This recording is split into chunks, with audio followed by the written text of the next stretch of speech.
السلام علیکم۔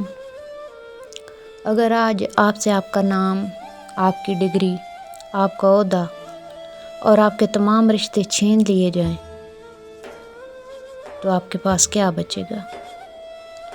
ہم اپنی پوری زندگی دوسروں کو متاثر کرنے اور دنیاوی شناخت بنانے میں گزار دیتے ہیں، لیکن کبھی اس خود سے نہیں ملتے جو ہمارے اندر بسا ہے۔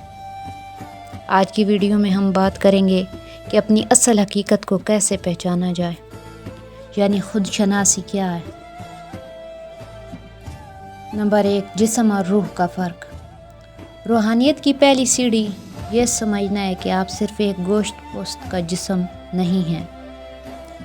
یہ جسم تو محض ایک لباس ہے، ایک گاڑی ہے جسے استعمال کرنے والی ایک روح ہے، اور روح اللہ کا امر ہے۔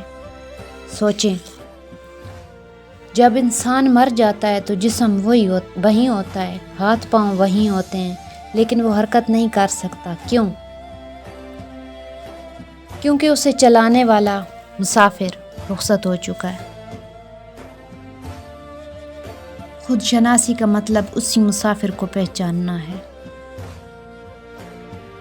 نمبر 2، اندر کی آواز اور علامہ اقبال رحمۃ اللہ تعالیٰ علیہ کا پیغام۔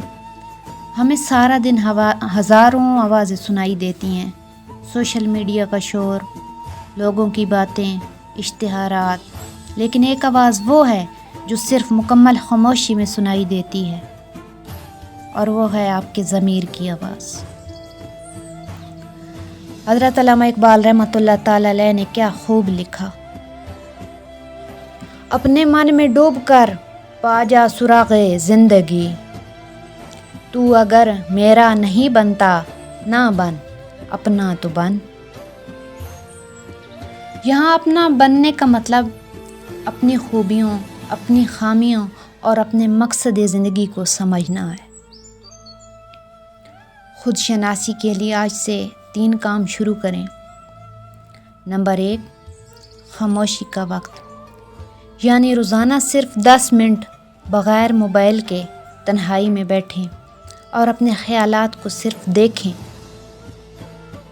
خود سے سوال پوچھیں کہ کیا میں جو کر رہا ہوں یا کر رہی ہوں وہ مجھے دلی خوشی دے رہا ہے، یا میں صرف دنیا کو دکھا رہا یا دکھا رہی ہوں۔ اگلا پوائنٹ، اللہ سے تعلق۔ جب آپ اپنے بنانے والے سے جڑتے ہیں تو آپ کو اپنی اصلی قیمت کا اندازہ ہوتا ہے۔ یاد رکھیں، جس نے خود کو پہچان لیا اس نے اپنے رب کو پہچان لیا۔ دنیا کو فتح کرنے سے پہلے اپنے اندر کی دنیا کو فتح کریں۔ اگر یہ بات آپ کے دل کو لگی ہو تو اسے شیئر ضرور کریں۔ کمنٹ میں بتائیں کہ آپ خود کو کتنا جانتے ہیں۔ آج کے لیے بس اتنا ہی۔ جزاک اللہ خیرا کثیرا۔